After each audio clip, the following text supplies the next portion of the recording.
headline number 5, Target will soon be offering FAO Schwarz toys via dedicated space in its stores as well as online. According to Chain Store Age, the discount giant is entering an exclusive multi-year agreement with toy brand FAO Schwarz. Starting mid-October this year, FAO Schwarz toys will be available exclusively at Target stores, Target.com, and FAO Schwarz stores. The FAO Schwarz assortment will include more than 120 items across all toy categories. Products will range in price from $9.99 to $149.99, including 50 toys that will be priced less than $20. All Target store toy departments will feature dedicated space for FAO Schwarz, including store displays, and select Target stores and the Target.com website will also feature hands-on interactive toy demonstrations throughout the holiday season with Target toy experts. Mohit, I'm going to go to you first. What are your thoughts here on FAO and Target teaming up for the holiday? I mean, the way I think about this, we had a publication last year which was a $5 trillion opportunity, and in essence, it was the growth in digital and marketplaces, which has been quite phenomenal after the pandemic, right? The problem every single major retailer is facing today is footfalls. Today in the US, Amazon sells more toys online than Walmart and Target combined. Hmm. Target is the number three, but is way behind in the segment.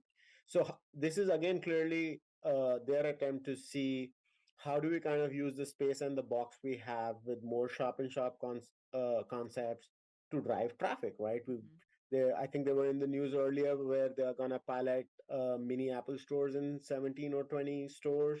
We've all seen Sephora and Kohl's. So every single major big box is thinking about, well, how do I drive traffic in the stores? Mm-hmm. I think for me there are two things which are really important, and that is number one, how do you kind of use deep data and analytics on your existing consumer base and make sure any kind of shop and shop concepts is accretive as it relates to traffic, and then you Mhm. can really maximize the basket size and all the other good stuff which follows, but also rapid piloting and testing in an agile and accelerated manner.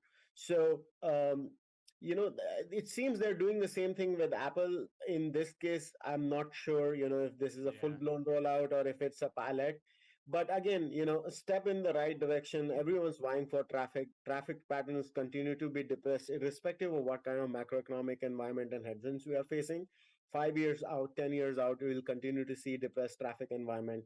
So good for FAO Schwartz that it gives them the physical retail scale which they Yeah. can never have by themselves. Yeah. I'm personally very excited by the price point. I think I Okay. heard you say, and a Yeah, majority of the $10 to stores 150. Yep. 10 to 150, so it gives a good spread from a merchandising assortment price architecture perspective.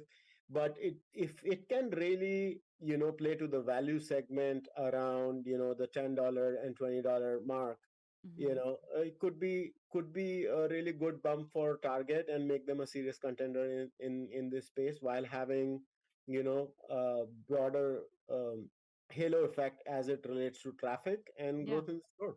Yeah, I think bringing more people into the Hmm. stores is always a benefit, and having more variety is definitely a way to do that.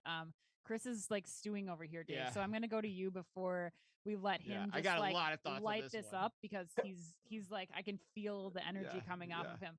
But Dave, you have young kids. I mean, is I do. FAO Schwartz You know, going I to was Do you get gonna. care about you? FAO Schwartz, Yeah, Dave? are they going to get you? Is that going to get you into a Target store? So first, I was in a Target store last week, and their Buzz Lightyear, the new movie came out. That assortment, I got baited into buying a $50 Zerg toy. So I have a Nice. bit of a beef with Target right now. They're good But at that. one thing I did notice is their toy section isn't the most shoppable. It is a sea of toys. Yeah. The Disney section is pretty shoppable, but the Mhm. rest kind of it's just wave of toys. So I think from a shoppability perspective, having another kind of module or FAO Schwartz section could Sure. could help from a shoppability perspective. Because right now it is a bit I don't know, overwhelming, I guess. Yeah. But overall, I like the concept. I think it makes a lot of sense. I don't have a lot more to add. Okay. Uh, Chris, all right. the floor is yours. So I like to say retail headline of the year.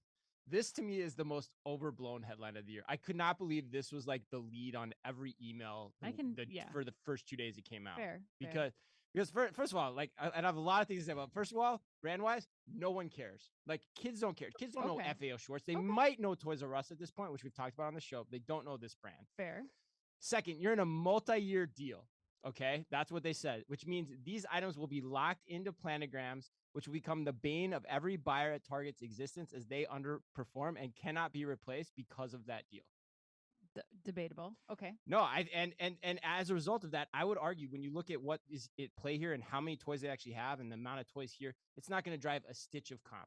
The other inside baseball thing I would point out is who's talking about this in the media, and it's Jill Sando, the chief merchant, whose background, by the way, is home and apparel, where partnerships like this matter. In toys, they don't. In toys, it's about what's hot, what are the items people want to get for the year. It's not about an FAO Schwarz partnership or a Toys R Us partnership. It's about what toys you have on your shelf, how many of them, and can you get them to the consumers the way they want, which tells me something, because normally Nick Nyer, the head of Hardlines, the guy who runs toys, is usually the one talking about all the announcements related to toys. For some reason, he's not on this one, so I find that curious, which means to me it's a hill of beans that ultimately is not going to amount to anything and isn't going to drive the business at all. I think, okay, great points. I think that one thing that from your merchant that I challenge you as a merchant, like you mentioned it, like it's about the toys that you have on your shelves. Yes, you're going to have to prioritize the Buzz Lightyear toys that are coming out with the movie and those kinds of things that are going to be hot, that are going to be selling fast, and making sure that you have those on your shelves. But is there harm in having exclusive toys in your assortment? Like as a merchant, like no, it's fine. Is that really a bad thing? And if they do this the right way, I think especially there's a lot of ifs to be determined here. Like they said they're going to be doing toy demos and stuff in select Target stores. Like what does that actually look like once it's unfolds? Because if they do, that could be cool, Chris. Like that could be a really exciting thing that Target has not had before. And if it takes the FAO Schwarz, I agree. Like no kids care about. I asked my kids, like, do you know what FAO Schwarz is? They're like, we have no idea. Don't care. But it's still it's an exclusive toy that you can only get at Target. So if it does hit and these toys are a success and they're at all the price points that Mohit's bringing up, that could be a value. And no matter what, like the best part of this, of all the things, is that Target now has 150 or however many more toys in their assortment in the same place that I'm going to the holidays to get my wrapping paper, to get my essentials, and my food and booze for holiday parties. So like net, I'm good with adding this, and we'll place some wagers on whether or not it's going to move the needle enough for you. I think. Yeah, I think it's a marketing story built for the analysts. But Dave, you said you have raised your hand. Let's give you the final word here before we close out. Yeah, so I think this is a grandparent gifting play. I think this is grandparents reminiscing to big that want to relive their childhood and give gifts to their grandchildren that they aspired for. I think it's much less about the children and it's much more about the buyer. And this is about grandparents. So we're going to be seeing Grandpa Dave riding the FAO Schwarz train around this holiday, you think, Dave? In fairness, we have no idea how desperate FAO Schwarz is in this deal either, which could be a part of this too. So it could actually work out in other ways too, besides sales.